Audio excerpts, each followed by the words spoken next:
आज हम लोग जो है इसका सब्जेक्टिव क्वेश्चन ऑब्जेक्टिव क्वेश्चन कर लेते हैं। ठीक है, आइए हम लोग देखते हैं क्वेश्चन नंबर 1। साथियों, क्वेश्चन नंबर 1 क्या कह रहा है? भारत माता कविता के लेखक कौन है बच्चों? भारत माता कविता के लेखक हो जाएंगे हमारे सुमित्रानंदन पंत। कौन हो जाएंगे साथियों? सुमित्रानंदन पंत जी हो जाएंगे। ऑप्शन नंबर बी हो जाएगा। ठीक है, आइए क्वेश्चन नंबर जो है हम लोग 2 की तरफ चलते हैं। पंथ का जन्म कब हुआ था? साथियों, पंथ का जन्म हुआ था, पंथ का जन्म 1900 ईस्वी में। पंथ का जन्म हुआ था साथियों 1900 ईस्वी में। ठीक है ना, आइए हम लोग जो है क्वेश्चन नंबर 3 देखते हैं। क्वेश्चन नंबर 3 क्या है? पंत की मृत्यु कब हुई? पंत की मृत्यु साथियों 29 दिसंबर 1977 में। 29 दिसंबर 1977 में पंत की मृत्यु हो गई थी। और साथियों, पंत का जन्म कहाँ हुआ था बच्चों? पटना साहिब, पटना में इसका जन्म हुआ था। ठीक है, आइए कसौनी आलमगोरा जी, सॉरी साथियों, इसका जो आंसर हो जाएगा option number B, Kausani Almora. ठीक है ना, ऑप्शन नंबर बी। आइए हम लोग जो है क्वेश्चन नंबर 5 की तरफ चलते हैं। क्वेश्चन नंबर 5 क्या है हमारा? पंत के पिताजी का क्या नाम था? साथियों, पंत के पिताजी का नाम था गंगादत्त पंत। ठीक है, क्वेश्चन नंबर जो है हम लोग 5 की तरफ चल रहे हैं। क्वेश्चन नंबर 5, पंत के माताजी का क्या नाम था? साथियों, पंत के माताजी का नाम था सरस्वती देवी। पंत के माताजी का क्या नाम था साथियों? पंत के माता जी का नाम था सरस्वती देवी। आइए क्वेश्चन नंबर 6 देखते हैं हम लोग। भारत माता कहाँ निवास करती है? साथियों, भारत माता जो है हमारी गाँव में निवास करती है। Option number C. Option number क्या हो जाएगा साथियों? सी हो जाएगा। सुमित्रानंदन पंत के अनुसार, क्वेश्चन नंबर 7 देखिए। सुमित्रानंदन पंत के अनुसार भारत माता किसकी मूर्ति है? ये बच्चों उदास घाटी की। ऑप्शन नंबर ए, उदास घाटी की क्या है बच्चों? मूर्ति है। ठीक है, क्वेश्चन नंबर 8, प्रकृति का सुकुमार कवि किसे कहा जाता है? प्रकृति का सुकुमार कवि जो है साथियों ये पंत को कहा जाता है। ऑप्शन नंबर डी हो जाएगा। क्वेश्चन नंबर 9 देखिए। पंत को किस रचना पर ज्ञानपीठ पुरस्कार प्राप्त हुआ? ये बच्चों चिदम्बरा किस पे हुआ? चिदम्बरा पे। ऑप्शन नंबर ए हो जाएगा। चिदम्बरा के लेखक कौन है साथियों? चिदम्बरा के लेखक हैं सुमित्रानंदन पंत। कौन है साथियों? Sumitranandan Pant. Option number B. Bharat Mata कविता में भारत का कैसा चित्र प्रस्तुत किया गया है? यथातथ्य। कैसा साथियों? यथातथ्य किया गया है। भारत माँ के श्रेष्ठ मुख की तुलना कवि ने किससे की है बच्चों? छाया युक्त चंद्र से। किससे? छाया युक्त चंद्र से। Option number D. आइए क्वेश्चन नंबर हम लोग 13 पे चलते हैं। सुमित्रानंदन पंत के अनुसार भारत माता किसकी मूर्ति है बच्चों? उदास मोती की। ऑप्शन नंबर ए हो जाएगा, उदास मोती। युगवाणी किसकी काव्य कृति है बच्चों? युगवाणी सुमित्रानंदन पंत की। ऑप्शन नंबर सी हो जाएगा। आइए क्वेश्चन नंबर हम लोग 15 देखते हैं। सुमित्रानंदन पंत को मानव सौंदर्य ने किस और आकृष्ट किया? ये बच्चों हमारा question number option number D हो जाएगा। ठीक है, समाजवाद की ओर। कब? समाजवाद की ओर किया था। ठीक है साथियों, आइए क्वेश्चन नंबर जो हम लोग 16 देखते हैं। क्वेश्चन नंबर 16 क्या कर रहे हैं? कवि सुमित्रानंदन पंत के अनुसार भारत माता की कितनी संतानें दरिद्रता और अभाव से ग्रसित है? ये साथियों हमारा हो जाएगा इसका 30 crore. 30 crore option number A. ठीक है ना साथियों, आइए क्वेश्चन नंबर हम लोग 17 देखते हैं। युगपत। युगपत किस कवि की रचना है? साथियों, युगपत जो है सुमित्रानंदन पंत की रचना है। Option number B. ठीक है, ऑप्शन नंबर बी हो जाएगा। आइए क्वेश्चन नंबर 18 देखते हैं हम लोग।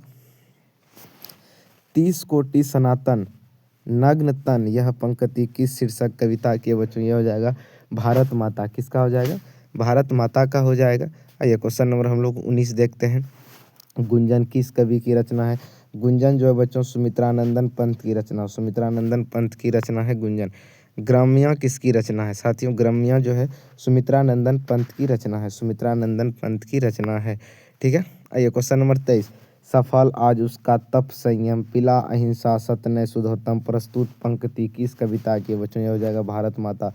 ऑप्शन नंबर बी 2021 में पूछा हुआ क्वेश्चन है। आइए क्वेश्चन नंबर 24 देखते हैं हम लोग। कवि सुमित्रानंदन पंत के अनुसार कौन अपने घर में प्रवासिनी बनी हुई है? ये हो जाएगा ऑप्शन नंबर सी, भारत माता। ठीक है ना, option number C.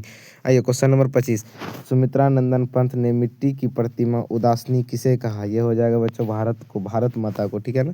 Option number B, Sumitra नंदन पंत किस युग के कवि हैं बच्चों? ये हो जाएंगे छायावाद के कवि। किस बात के कवि? छायावाद के कवि। भारत माता के संबंध में क्या सही है? क्वेश्चन नंबर 27, भारत माता के संबंध में ग्राम वासनी सही है, ठीक है ना। ऑप्शन नंबर सी, ग्राम वासनी सही है, ठीक है। आइए क्वेश्चन नंबर हम लोग 28 देखते हैं, शारदेंदु का शाब्दिक अर्थ क्या है? शारदेंदु का शाब्दिक अर्थ है बच्चों शरद ऋतु का चंद्रमा। ऑप्शन नंबर डी, ठीक है।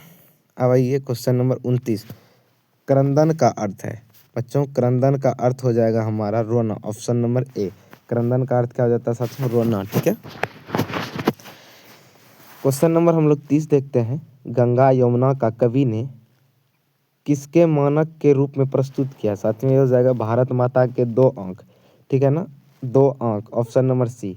आइए क्वेश्चन नंबर हम लोग जो है 32, क्वेश्चन नंबर देखिए 32 क्या बोल रहा है, कवि के अनुसार भारत माता की आंखें हैं बच्चों, गंगा यमुना जो है कवि के अनुसार भारत माता की आंखें हैं। भारत माता की आंखें झुकी हुई है चिंता से, किस तरह से साथियों? चिंता से। उसके बाद क्वेश्चन नंबर 34 देखिए, क्वेश्चन नंबर 34 क्या है, कवि सुमित्रा नंदन पंत के अनुसार भारत माता की कितने संतानें दरिद्रता का अभाव से ग्रासित हैं? ये बच्चों 30 करोड़, ठीक है, 30 करोड़ जो है ग्रासित हैं। क्वेश्चन नंबर 35, क्वेश्चन नंबर 35 ये हमारा लास्ट क्वेश्चन है इस चैप्टर का, भारत माता कहाँ निवास करती है बच्चों? गाँव में, ठीक है ना। रिपीटेड क्वेश्चन है, रिपीटेड क्वेश्चन है ये हमारा, ठीक है। आइए क्वेश्चन देखते हैं हम लोग, सब्जेक्टिव क्वेश्चन इसका देख लेते हैं, भारत माता अपने ही घर में प्रवासी क्यों बनी है? ये सारे जितने भी क्वेश्चन हैं सारे इंपॉर्टेंट है, ठीक है। आइए हम लोग जो है चैप्टर नंबर 6 को देखते हैं। चैप्टर नंबर 6 जनतंत्र का जन्म है, ठीक है। आइए, जनतंत्र का जन्म शीर्षक कविता के कवि का क्या नाम है? ये बच्चों हो जाएगा Ramdhari Singh Dinkar. Option number A, ठीक है। आइए क्वेश्चन नंबर 2, रामधारी सिंह दिनकर द्वारा रचित पाठ है, कौन सा हो जाएगा बच्चों? ये 2019 में पूछा गया है, रामधारी सिंह दिनकर द्वारा रचित पाठ है ये बच्चों जनतंत्र का जन्म। कौन सा हो जाएगा? जनतंत्र का जन्म। क्वेश्चन नंबर 3, रामधारी सिंह दिनकर का जन्म जिले में हुआ, किस जिले में बच्चों? बेगूसराय में, ठीक है। ऑप्शन नंबर सी, मिट्टी की अबोध मूर्तें कौन है? मिट्टी की अबोध मूर्तें जो है बच्चों ये हमारा हो जाएगा जनता। कौन है साथियों? जनता है। ऑप्शन नंबर बी, ठीक है। ऑप्शन नंबर क्या है? बी। अब देखिए, सर्दियों की ठंडी बुझी राख सुग बुगा उठी, मिट्टी सोने का ताज पहन इठलाती है, यह पंक्ति है बच्चों दिनकर की। किसकी है? दिनकर की है, दिनकर जी की। आइए क्वेश्चन नंबर 6 देखते हैं हम लोग, दिनकर को ज्ञानपीठ पुरस्कार किस रचना पर मिला बच्चों? उर्वशी, ठीक है ना, उर्वशी पे। दिनकर को साहित्य अकादमी पुरस्कार किस कृति पर मिला बच्चों? संस्कृति के 4 अध्याय। Option number D. ये सारे साथियों जितने भी क्वेश्चन हम करा रहे हैं यह आपके बोर्ड एग्ज़ाम और सेंटअप एग्ज़ाम के लिए काफ़ी महत्वपूर्ण और वीवीआई है। ये क्वेश्चन नंबर 8 देखते हैं, दिनकर जी कवि के साथ क्या है बच्चों? दिनकर जी कवि के साथ गद्यकार भी थे, ठीक है ना, गद्यकार भी थे। ऑप्शन नंबर हो जाएगा सी। रामधारी सिंह दिनकर कहाँ के रहने वाले थे? ये 2021 में पूछा गया क्वेश्चन है। रामधारी सिंह दिनकर जो है बिहार के रहने वाले थे, ठीक है। ये क्वेश्चन नंबर 10 2021 और 22 में पूछा हुआ क्वेश्चन है। ये क्वेश्चन नंबर देखते हैं हम लोग 10 को, दिनकर के काव्य का मूल स्वर क्या है? दिनकर के काव्य का मूल स्वर है ओज एवं राष्ट्रीय चेतना, ओज एवं राष्ट्रीय चेतना, ठीक है। ऑप्शन नंबर डी, कवि दिनकर किसके लिए सिंहासन खाली करने की बात करते हैं बच्चों? जनता के लिए। ऑप्शन नंबर डी, कवि दिनकर के अनुसार कौन सोने का ताज पहनकर इठला रही है बच्चों? देश की मिट्टी। कौन? देश की मिट्टी। ऑप्शन नंबर सी हो जाएगा, ऑप्शन नंबर सी, ठीक है। आइए क्वेश्चन नंबर जो हम लोग 13 देखते हैं, निम्न में से कौन कविता भारत में जनतंत्र के उदय का जय घोष है? ये बच्चों हमारा हो जाएगा जनतंत्र का जन्म, ठीक है ना, जनतंत्र का जन्म। ऑप्शन नंबर डी, ठीक है। आइए क्वेश्चन नंबर 15, निम्न में से रामधारी सिंह दिनकर की रचना कौन है बच्चों? हुंकार है। कौन है? हुंकार रामधारी सिंह दिनकर की रचना है, 2023 में पूछा गया क्वेश्चन है। आइए क्वेश्चन नंबर 15, रामधारी सिंह दिनकर के पिता का क्या नाम था बच्चों? रवि सिंह। क्या था? Ravi Singh. Option number B. Question number 16 देखिए क्या कह रहा है, निम्न में कौन राष्ट्र कवि हैं बच्चों? राष्ट्र कवि हमारे रामधारी सिंह दिनकर जी हैं। क्वेश्चन नंबर 17 देखिए, उर्वशी किसकी कृति है बच्चों? ये हो जाएंगे दिनकर साहब की, रामधारी सिंह दिनकर की कृति है। उसके बाद क्वेश्चन नंबर 18, दिनकर ने कविता में जनतंत्र का जन्म शीर्षक कविता में दूधमही शब्द का प्रयोग किसके लिए किया? ये साथियों जनता के लिए, ऑप्शन नंबर डी। ठीक है, ऑप्शन नंबर डी जनता के लिए किया। उसके बाद आइए क्वेश्चन नंबर 19 पे चलते हैं हम लोग। जनतंत्र में कवि के अनुसार राजदंड क्या होंगे? ये बच्चों फावरे और हल, क्या हो जाएंगे? फावरे और हल। ठीक है, आइए क्वेश्चन नंबर जो है हम लोग देखते हैं 20। क्वेश्चन नंबर 20, कवि के अनुसार जनतंत्र के देवता कौन है? किसान और मजदूर, ऑप्शन नंबर सी। ठीक है, ऑप्शन नंबर सी। दिनकर साहब का जन्म कब हुआ था बच्चों? 23 सितंबर 1908, ऑप्शन नंबर बी। ठीक है, 23 सितंबर 1908। आइए, दिनकर जी का निधन कब हुआ? दिनकर जी का निधन हुआ था बच्चों 24 अप्रैल 1974। ठीक है, ऑप्शन नंबर डी। दिनकर का जन्म कहाँ हुआ था साथियों? दिनकर साहब का जन्म जो है सिमरिया बेगूसराय, ठीक है ना, सिमरिया बेगूसराय में इसका जन्म हुआ था। क्वेश्चन नंबर 24, मिट्टी की अबोध मूर्तें कौन है साथियों? मिट्टी की अबोध मूर्तें जो है वो जनता है, ऑप्शन नंबर बी। ठीक है ना, ऑप्शन नंबर बी हो जाएगा। आइए क्वेश्चन नंबर हम लोग 25 देखते हैं। क्वेश्चन नंबर 25, कवि के अनुसार देवता कहाँ मिलेंगे बच्चों? कवि के अनुसार देवता जो है हमारे घरों में या मंदिरों में या कहाँ मिलेंगे साथियों? ये हमारे खेतों में मिलेंगे, ऑप्शन नंबर सी। ठीक है ना, ऑप्शन नंबर सी हो जाएगा। आइए क्वेश्चन नंबर हम लोग देखते हैं 26, जो इस चैप्टर का अंतिम क्वेश्चन होने वाला है। जो भगवान को मंदिरों में खोजते हैं उन्हें कवि ने किससे संशोधित किया बच्चों? मूर्ख से। ठीक है, आइए क्वेश्चन नंबर 27, निम्न में से कौन राज्यसभा के सदस्य बने? रामधारी सिंह दिनकर जो है राज्यसभा के क्या बने बच्चों? सदस्य बने। क्वेश्चन नंबर 28 देखिए, लास्ट क्वेश्चन है, किसके हुंकारों से महलों की नींव उखड़ जाती है बच्चों? जनता के हुंकारों से जो है महलों की नींव उखड़ जाती है। ठीक है, ये सारा जितना भी है सब्जेक्टिव क्वेश्चन है, एग्जाम में पूछा हुआ क्वेश्चन है और एग्जाम में पूछने की संभावना है। ठीक है, आइए क्वेश्चन नंबर 7। ठीक है, question number chapter number 7, Hiroshima. Hiroshima देखिए क्या है? हिरोशिमा जो है शीर्षक कविता के कवि का क्या नाम है बच्चों? हिरोशिमा शीर्षक कविता के कवि का नाम है बच्चों सच्चिदानंद हीरानंद वात्स्यायन अज्ञेय जी। ठीक है, इसको अज्ञेय भी बोल सकते हैं हम लोग। ठीक है, हो गया। आइए क्वेश्चन नंबर 2, अज्ञेय जी का जन्म कब हुआ था बच्चों? 1911, ऑप्शन नंबर बी। ठीक है ना, अज्ञेय जी का जन्म 1911 में हुआ था।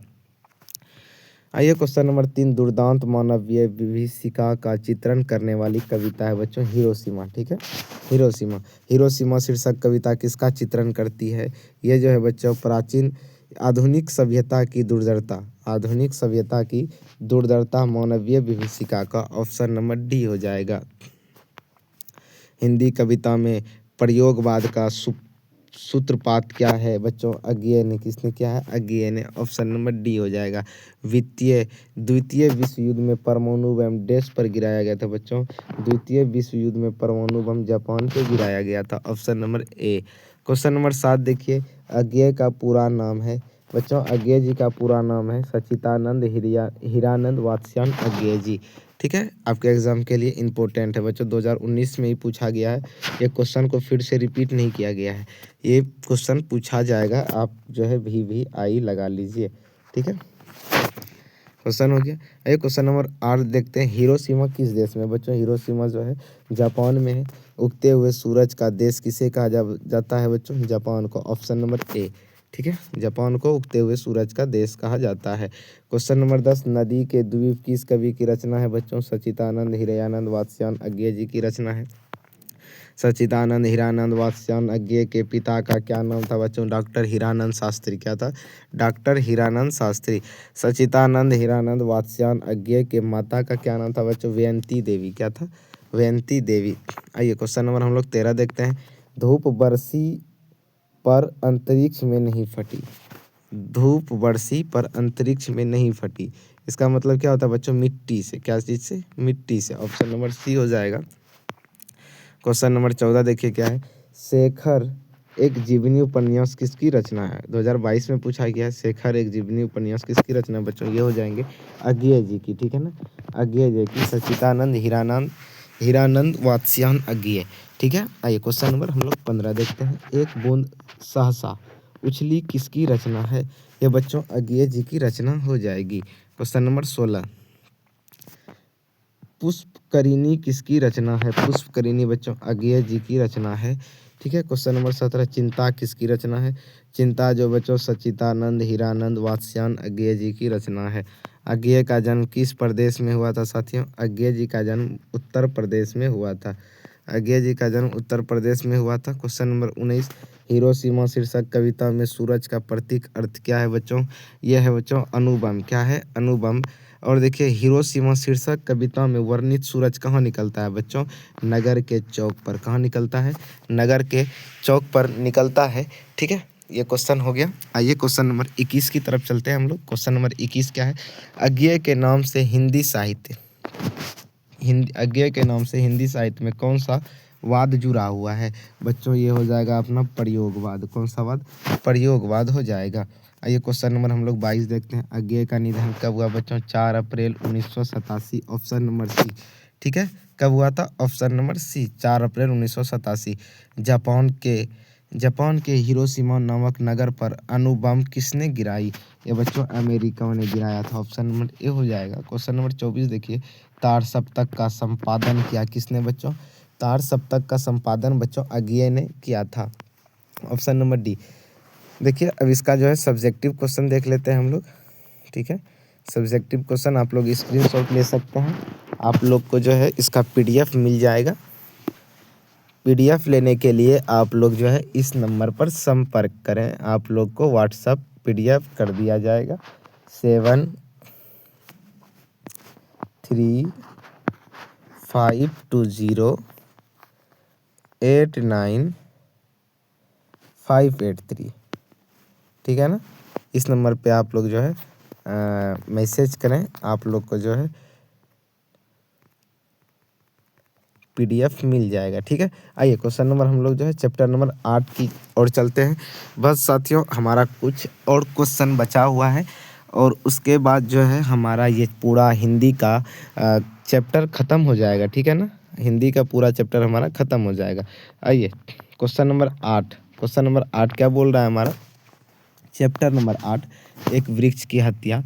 ठीक है ना, एक वृक्ष की हत्या कविता के कवि कौन है? ये बच्चों हमारे कुंवर नारायण जी हो जाएंगे। Question option number C.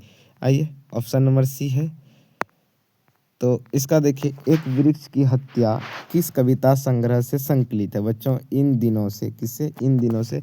आइए क्वेश्चन नंबर हम लोग देखते हैं 3। कुंवर नारायण कवि हैं बच्चों। कुंवर नारायण जो है नगर संवेदना के कवि हैं। कुंवर नारायण जो बच्चों किसके हैं? नगर संवेदना के कवि हैं। Option number B. ठीक है, ऑप्शन नंबर हो जाएंगे साथियों बी हो जाएगा। ठीक है, ऑप्शन नंबर बी। आइए क्वेश्चन नंबर हम लोग 4 देखते हैं। निम्नलिखित में से किस नगर संवेदना के कवि कौन है? नगर संवेदना के कवि बच्चों कुंवर नारायण जी हो जाएंगे। Option number B. आइए क्वेश्चन नंबर 5 देखते हैं हम लोग क्या है। एक वृक्ष की हत्या शीर्षक कविता में कौन हमेशा चौकन्ना रहता है बच्चों? वृक्ष हमेशा चौकन्ना रहता है। ठीक है, दूर से ही कौन ललकारता है? एक वृक्ष की हत्या शीर्षक कविता के अनुसार चिन्हित करें। ये बच्चों हो जाएगा हमारा ऑप्शन नंबर डी हो जाएगा, वृक्ष। ठीक है ना, ये दूर से ही ललकारता है। ऑप्शन नंबर हो जाएगा डी। ठीक है, ऑप्शन नंबर क्या हो जाएगा हमारा? डी हो जाएगा। आइए क्वेश्चन नंबर जो है हम लोग चलते हैं 7 की ओर। एक वृक्ष की हत्या कविता में कवि शहर को किससे बचाने की बात करता है बच्चों?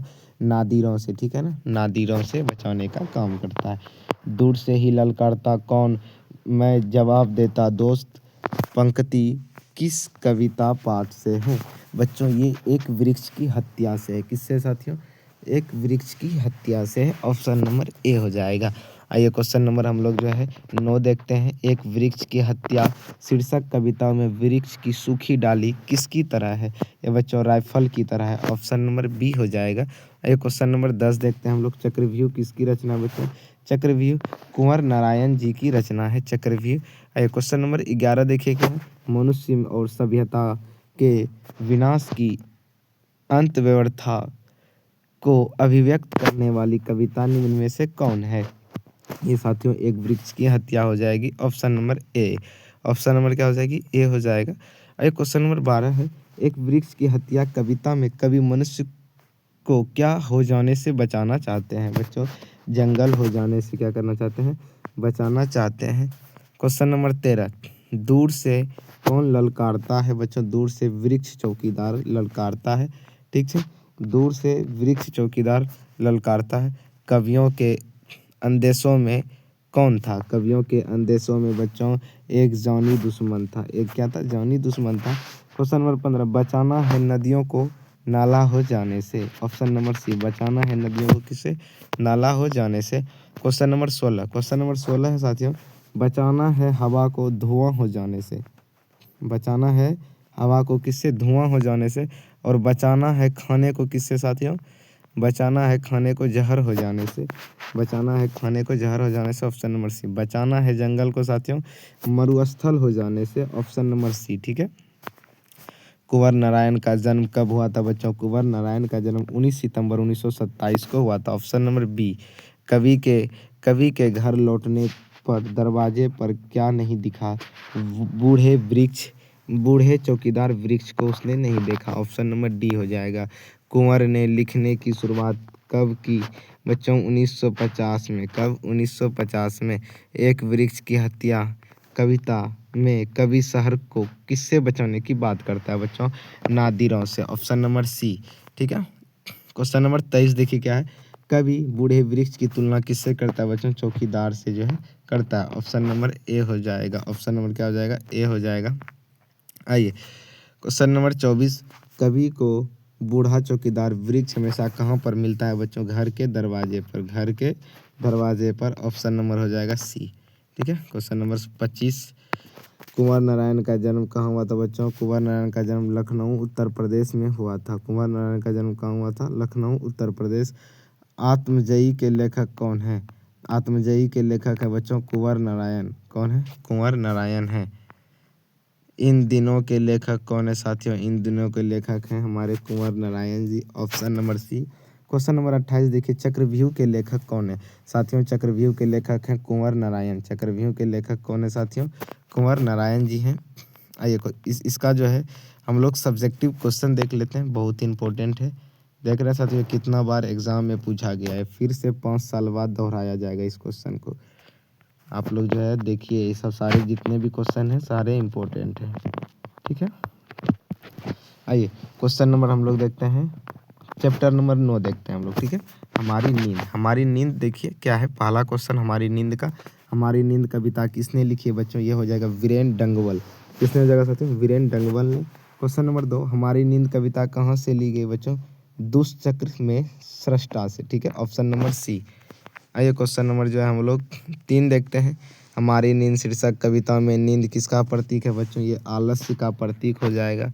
ठीक है, आइए क्वेश्चन नंबर 4, गरीब बस्तियों में क्या हुआ? बच्चों गरीब बस्तियों में धमाके से देवी जागरण हुआ था, option number C. Option number C हो जाएगा।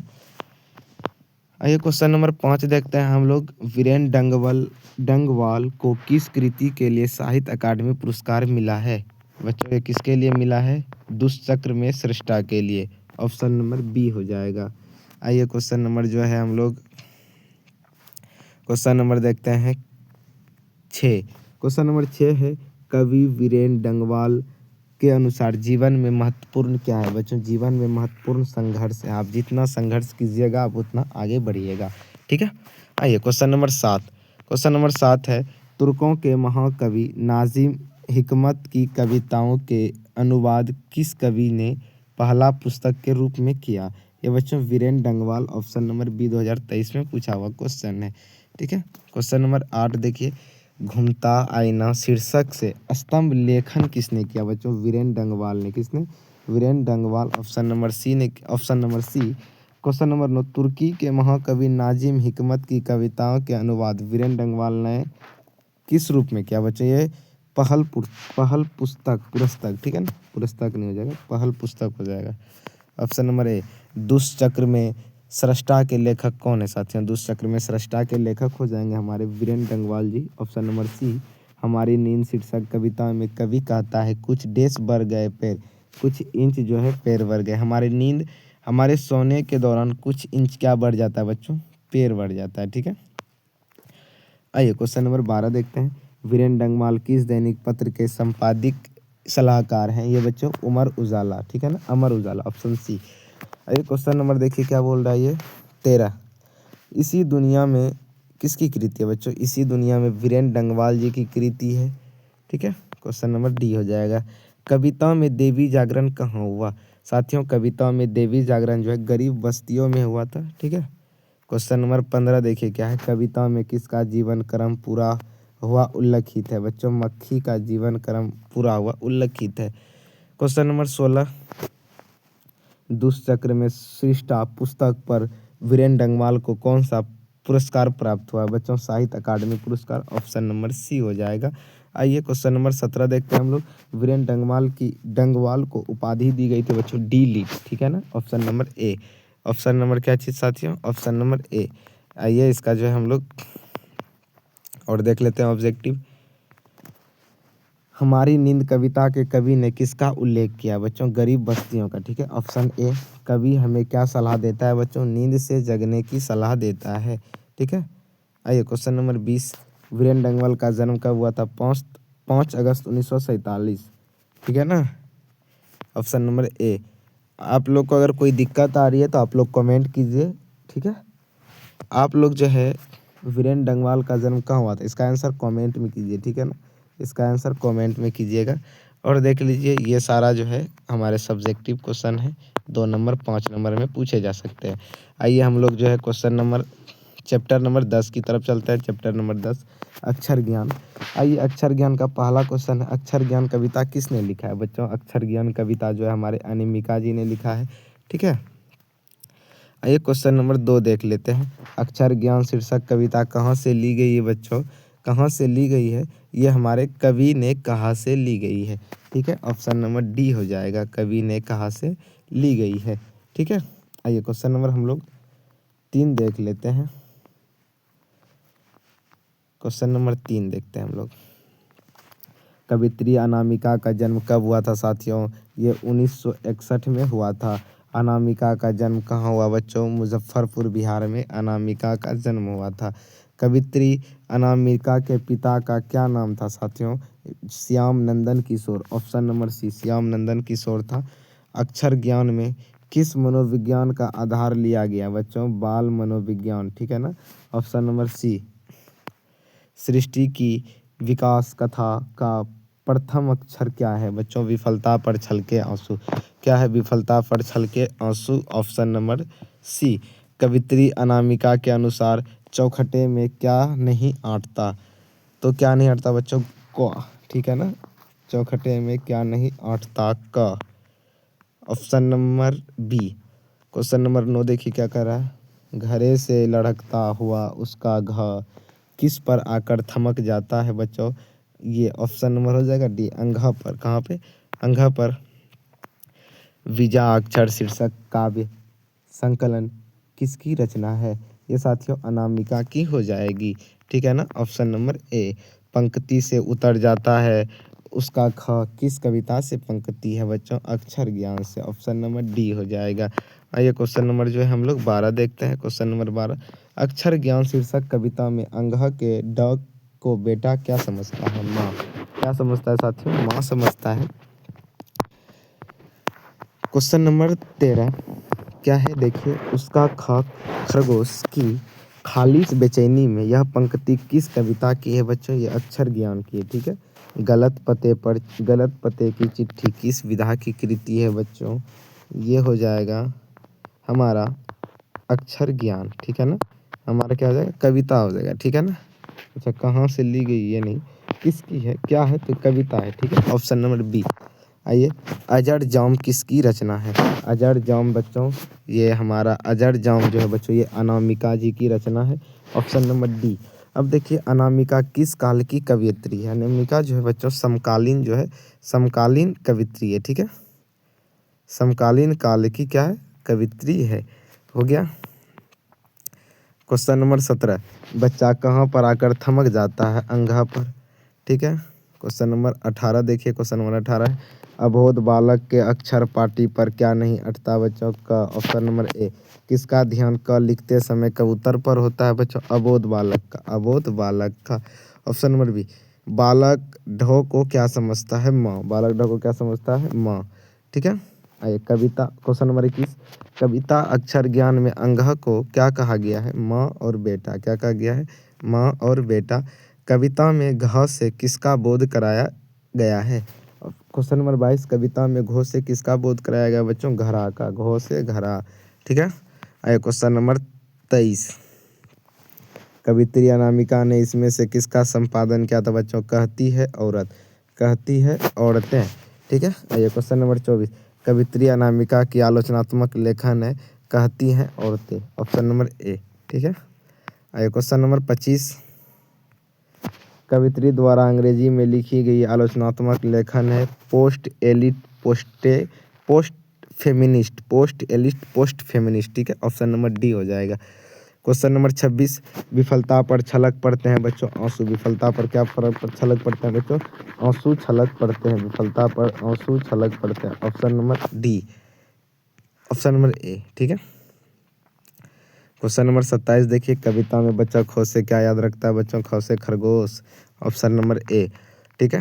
ये क्वेश्चन नंबर 28 देखते हैं हम लोग, कौन सा वर्ण माँ के गोद में बैठा हुआ प्रतीत होता है? अंग। Option number A. ठीक है। ऑप्शन नंबर ए, खालिस का अर्थ है, खालिस का अर्थ है बच्चों बेचैनी। क्या है? बेचैनी। ऑप्शन नंबर बी हो जाएगा। क्वेश्चन नंबर 30, अक्षर ज्ञान कविता में पंक्ति से क्या उतर जाता है बच्चों? ख उतर जाता है। ठीक है। ये हो गया। आइए क्वेश्चन नंबर, इसका सब्जेक्टिव देख लेते हैं। ठीक है। आइए क्वेश्चन नंबर 41, क्वेश्चन नंबर जो है हम लोग चैप्टर नंबर 11 का क्वेश्चन नंबर 1 देखते हैं। क्वेश्चन नंबर 1 क्या है? हाँ, देखिए, लौट कर आऊँगा फिर शीर्षक कविता किनकी रचना है साथियों? लौट कर आऊँगा फिर शीर्षक कविता जो है ये हमारे जीवन दास जी की रचना है। किसकी है? जीवन दास जी की रचना है। Question number, option number A हो जाएगा। ठीक है। आइए हम लोग जो है क्वेश्चन नंबर 2 की तरफ चलते हैं। लौट कर आऊँगा फिर कविता किस कवि द्वारा भाषांतरित की गई है बच्चों? प्रयाग शुक्ल के द्वारा जो है स्थानांतरित की गई है। आइए क्वेश्चन नंबर 3 देखते हैं, कवि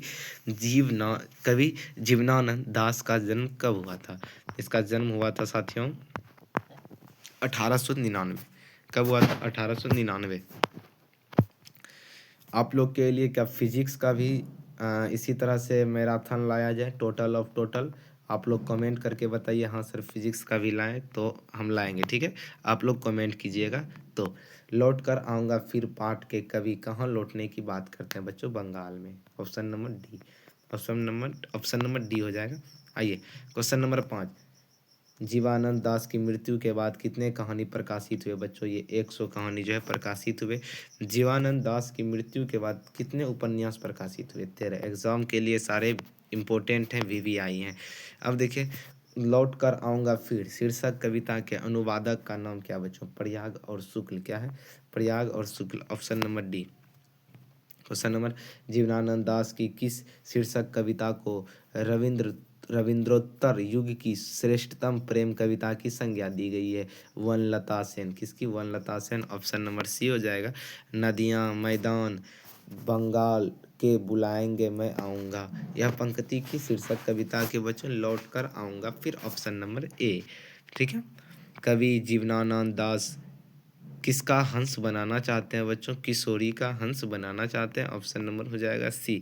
बंगला के सर्वाधिक सम्मानित एवं चर्चित कवियों में से एक है जीवनानंद दास। ठीक है। ऑप्शन नंबर ए हो जाएगा। कवि जीवनानंद दास अगले जीवन में क्या बनने की अभिलाषा, क्या बनने की जो है साथियों अभिलाषा व्यक्त करते हैं बच्चों? वे अबाबिल भी, हंस भी और कौवा भी बनने की जो है क्या करते हैं? वो शौक रखते हैं, अभिलाषा रखते हैं। आइए क्वेश्चन नंबर है हमारा जीवनानंद दास किस भाषा के कवि हैं बच्चे? ये बांग्ला की कवि हैं। लौट कर आऊँगा फिर शीर्षक कविता में उल्लू कहाँ बोलता है? साथियों, उल्लू जो है कपास के पेड़ पर बोलता है, ठीक है। उल्लू कहाँ बोलता है? उल्लू कपास के पेड़ पर। ऑप्शन नंबर बी हो जाएगा। आइए क्वेश्चन नंबर 15, लौट कर आऊँगा फिर कविता में कवि का कौन सा भाव प्रकट होता है? ये बच्चों हो जाएगा मातृभूमि प्रेम। मातृभूमि प्रेम हो जाएगा, ठीक है। आइए हम लोग जो है क्वेश्चन नंबर 16, नहीं बच्चों अब यहीं तक है। इसका जो है आप लोग सब्जेक्टिव देख लीजिए। हम लोग बढ़ते हैं चैप्टर नंबर 12 की ओर, ठीक है। चैप्टर और बच्चों थोड़ा सा ये, ठीक है, आप लोग अगर साथ बने रहते हैं तो ये कुछ देर में ख़त्म हो जाएगा, ठीक है। इसके बाद तब हम लोग जो है दूसरे चैप्टर पे चलेंगे। क्वेश्चन नंबर 12 देख लेते हैं हम लोग क्या है। क्वेश्चन नंबर 12 है, मेरे बिना तुम प्रभु। मेरे बिना तुम प्रभु चैप्टर नंबर 12, मेरे बिना तुम प्रभु पाठ के लेखक कौन है बच्चों? Rainer Maria Rilke. Option number D हो जाएगा। आइए क्वेश्चन नंबर 2 देखते हैं हम लोग। क्वेश्चन नंबर 2 क्या है? रेनर मारिया रिल्के किस भाषा के कवि हैं बच्चों? ये जर्मन भाषा के कवि हैं। मेरे बिना तुम प्रभु किस भाषा से अनुवादित हैं बच्चों? ये जर्मन भाषा से क्या है? अनुवादित है। आइए क्वेश्चन नंबर 4 देखते हैं हम लोग। क्वेश्चन नंबर 4 क्या है? मेरे बिना तुम प्रभु कविता का हिंदी रूपांतरण किसने किया? धर्मवीर भारती। किसने? धर्मवीर भारती ने। और रेनर मारिया रिल्के की काव्य शैली है बच्चों गीतात्मक। क्या है? गीतात्मक। Option number B. आइए question number 6, Rainer Maria Rilke का जन्म कहाँ हुआ था? ऑस्ट्रिया में। कहाँ हुआ था? ऑस्ट्रिया। Option number A. मेरे बिना तुम प्रभु शीर्षक कविता किससे संबोधित है? मेरे बिना तुम प्रभु शीर्षक कविता किससे संबोधित है वो साथियों? देखते हैं इधर क्या है ऑप्शन इसका। ये बच्चों प्रभु से। किससे? प्रभु से है, ठीक है। आइए क्वेश्चन नंबर 8 देखते हैं हम लोग। रेनर मारिया रिल्के के पिता का नाम क्या था? ये बच्चों जोसेफ रिल्के हो जाएगा, ठीक है। Joseph Rilke. आइए क्वेश्चन नंबर हम लोग 9 देखते हैं। क्वेश्चन नंबर 9 क्या बोल रहा है? मेरे बिना तुम प्रभु, मेरे बिना तुम प्रभु कविता किस हिंदी काव्य द्वारा भाषांतरित किया गया है? भाषांतरित किया गया है बच्चों धर्मवीर भारती द्वारा। ऑप्शन नंबर डी हो जाएगा, ठीक है। आइए क्वेश्चन नंबर हम लोग 10 देखते हैं। क्वेश्चन नंबर 10 क्या है? कवि रेनर मारिया रिल्के किनके चरणों में छाले पड़ जाने की बात करते हैं बच्चों? ये प्रभु के, ठीक है ना। आइए क्वेश्चन नंबर 11, दूर चट्टानों की ठंडी गोद में किस कवि की पंक्ति है? रेनर मारिया रिल्के, ठीक है। ऑप्शन नंबर डी हो जाएगा। आइए क्वेश्चन नंबर 12 देखिए क्या है? Life and songs. Life and songs कविता संकलन किसकी रचना है? ये बच्चों रेनर मारिया रिल्के की हो जाएगी। ऑप्शन नंबर सी हो जाएगा, ठीक है। आइए क्वेश्चन नंबर 13। क्वेश्चन नंबर 13 क्या है? मेरे बिना तुम प्रभु शीर्षक कविता किस भाव की है बच्चों? भक्ति भाव की हो जाएगी। क्वेश्चन नंबर हम लोग 14 देखते हैं। क्वेश्चन नंबर 14, रेनर मारिया रिल्के का जन्म कब हुआ बच्चों? ये होता है 4 दिसंबर 1875। 4 दिसंबर 1875 ईस्वी को होता है। रेनर के माताजी का क्या नाम था? रेनर के माताजी का सोफिया नाम था। क्या था साथियों? सोफिया नाम था। भक्त रिल्के प्रभु ईश्वर से क्या करता है बच्चों? ये प्रश्न करता है। क्या करता है? प्रश्न करता है। Question number 17। Question number 17, Rilke की कहानी संग्रह है बच्चों। रिल्के की कहानी संग्रह टेल्स ऑफ ऑल माइटी, ठीक है ना। ऑल माइटी है। Question number 18। क्वेश्चन नंबर 18 क्या बोल रहा है बच्चों? निर्वसित का अर्थ है बच्चों, निर्वसित का अर्थ होता है बेघर, ठीक है ना, बेघर। अब क्वेश्चन नंबर 19, कवि किसके स्वाधीन होने की बात करते हैं बच्चों? कवि जो है मदिरा को जो है ऑप्शन नंबर डी को स्वाधीन होने की बात करते हैं, ठीक है। आइए क्वेश्चन नंबर हम लोग 20 देखते हैं। कवि रिल्के के अनुसार मनुष्य के बिना इसका अस्तित्व नहीं होगा। ये कि ईश्वर, ठीक है ना, रहेगा क्या होगा? ईश्वर, ठीक है। लवादा का अर्थ होता है बच्चों परिधान। क्या होता है? परिधान। ऑप्शन नंबर बी, ठीक है। रेनर मारिया की मृत्यु कब हुई? रेनर मारिया की मृत्यु जो बच्चों 1926। Option number B. Option number B. भगवान का अस्तित्व समाप्त हो सकता है भक्त ना होने पर। भक्त ना होने पर यह समाप्त हो सकता है। आइए क्वेश्चन नंबर हम लोग 24 देखते हैं। किसके चरणों में छाले पड़ने की बात की गई है बच्चों? ये ईश्वर के चरणों में छाले पड़ने की बात की गई है, ठीक है। आइए क्वेश्चन नंबर हम लोग इसका सब्जेक्टिव क्वेश्चन आंसर देख लेते हैं। तो हमारा जो साथियों ये जो हमारा गद्य खंड जो था, ठीक है ना, काव्य खंड जिसको बोलते हैं वो हमारा समाप्त हो गया है। अब हम लोग जो है एक छोटी वाली जो बुक आती है, छोटी वाली जो बुक आती है वर्णिका, ठीक है ना, छोटी वाली जो बुक आती है वर्णिका, उसका ऑब्जेक्टिव और सब्जेक्टिव हम लोग देखेंगे, ठीक है। उसका ऑब्जेक्टिव और सब्जेक्टिव हम लोग देखेंगे। दही वाली मगम्मा फर्स्ट चैप्टर है, दही वाली मगम्मा, ठीक है। आइए हम लोग जो है क्वेश्चन को देखते हैं और पढ़ते हैं। दही वाली मगम्मा पाठ के लेखक कौन है साथियों? ये हो जाएंगे हमारे श्रीनिवास, ठीक है। मगम्मा किस भाषा की कहानी है बच्चों? कन्नड़, ठीक है, कन्नड़ भाषा की क्या है? कहानी है। क्वेश्चन नंबर 3 देखिए क्या है? दही वाली मगम्मा किस भाषा से अनुदित कहानी है बच्चों? कन्नड़ हो जाएगी, option number A. Question number 4, V.R. Narayan ने किस कहानी का अनुवाद किया बच्चों? दही वाली मगम्मा का, ठीक है। श्रीनिवास जी का जन्म, क्वेश्चन नंबर 5, श्रीनिवास जी का जन्म कहाँ हुआ था साथियों? Kolar, Karnataka, option number B. Question number 6 देखिए, मगम्मा क्या बेचती है बच्चों? मगम्मा दही बेचती है, ऑप्शन नंबर सी, ठीक है। मगम्मा कहाँ की रहने वाली है? मगम्मा जो बच्चों अबलूर के पास किसी गांव की, ऑप्शन नंबर ए हो जाएगा। आइए क्वेश्चन नंबर हम लोग 8 देखते हैं। क्वेश्चन नंबर 8 क्या है? अबलूर के पास किसी गांव की रहने वाली निम्न में से कौन है? मगम्मा है। कौन है? मगम्मा है। आइए क्वेश्चन नंबर जो हम लोग देखते हैं 9। क्वेश्चन नंबर 9 क्या है? मगम्मा की बहू का क्या नाम है बच्चों? मगम्मा की बहू का नाम है नजम्मा, क्या है? नजम्मा है। आइए क्वेश्चन नंबर हम लोग देखते हैं 10। नजम्मा मगम्मा की कौन थी बच्चों? बहू थी, क्या थी? बहू थी। क्वेश्चन नंबर 11, मगम्मा को किससे विवाद था बच्चों? मगम्मा को जो उसकी बहू से, जो निजम्मा थी, उससे विवाद था।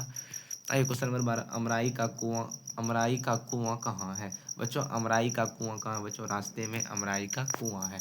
आइए क्वेश्चन नंबर जो है हम लोग देखते हैं 13, ठीक है। क्वेश्चन नंबर 13, दही वाली मगम्मा शीर्षक कहानी में रास्ते में क्या है? रास्ते में बच्चों अमराई का कुआं, ऑप्शन नंबर ए। रंगप्पा थी जुआरी, ठीक है। रंगप्पा था, पुरुष है, रंगप्पा था, जुआरी था। आइए क्वेश्चन नंबर हम लोग 15, क्यों री राक्षसी इस छोटे से बच्चे को क्यों पीट रही है? किसने कहा है बच्चों? मगम्मा ने कहा था, ठीक है। मगम्मा मिठाई किसके लिए ले जा रही थी बच्चों? पोतों के लिए, ठीक है, पोता के लिए मिठाई लेके जा रही थी। ऑप्शन नंबर हो जाएगा हमारा ए, ठीक है। दही वाली मगम्मा जो है पाठ में बहू ने सास से समझौता क्यों कर लिया? मजबूरी से, ठीक है, ऑप्शन नंबर सी हो जाएगा। आइए क्वेश्चन नंबर 18, घर वालों के रहते एक अच्छी सारी नसीब नहीं हुई, ऐसा किसने कहा बच्चों? मगम्मा ने कहा था, ठीक है। क्वेश्चन नंबर 19 देखिए। क्वेश्चन नंबर 19 से, लड़का अगर कुछ उधम करता है तो उसे मना करने की हक मुझे नहीं है, किसने कहा बच्चों? नजम्मा ने कहा था, जब वो अपने बेटे को मार रहा था। दही वाली मगम्मा शीर्षक कहानी किस कहानी देश से साभोर ली गई है बच्चों? एक कन्नड़ कहानी से, ऑप्शन नंबर डी हो जाएगा।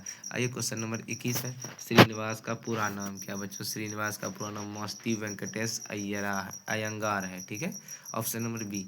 दही वाली मगम्मा कहानी का मुख्य पात्र कौन है? मगम्मा, ऑप्शन नंबर बी हो जाएगा।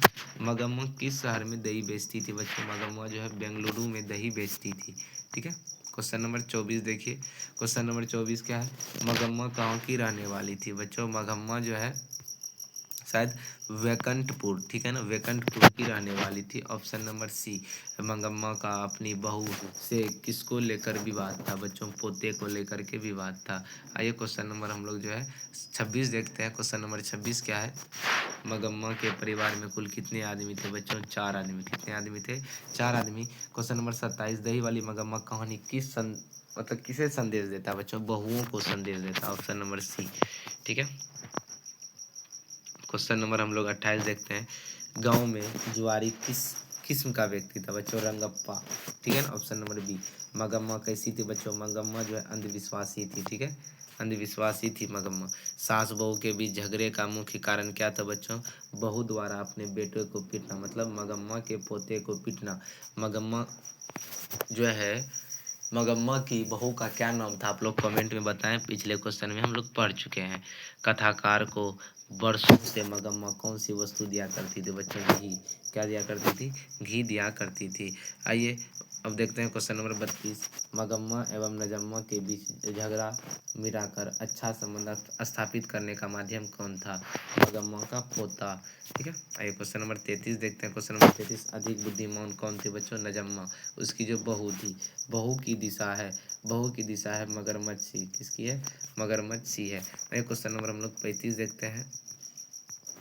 मगम्मा वर्षों से किस विधि से दूध दिया करती थी बच्चों? ये बारी से। ठीक है, बारी से दूध दिया करती थी। क्वेश्चन नंबर 36, शहरों में रोज आकर दही देना और महीनों बाद पैसे लेने को कहते हैं वो बच्चों क्या होते हैं? बारी। ठीक है, इसी को बोलते हैं बारी। आइए क्वेश्चन नंबर 37 देखिए।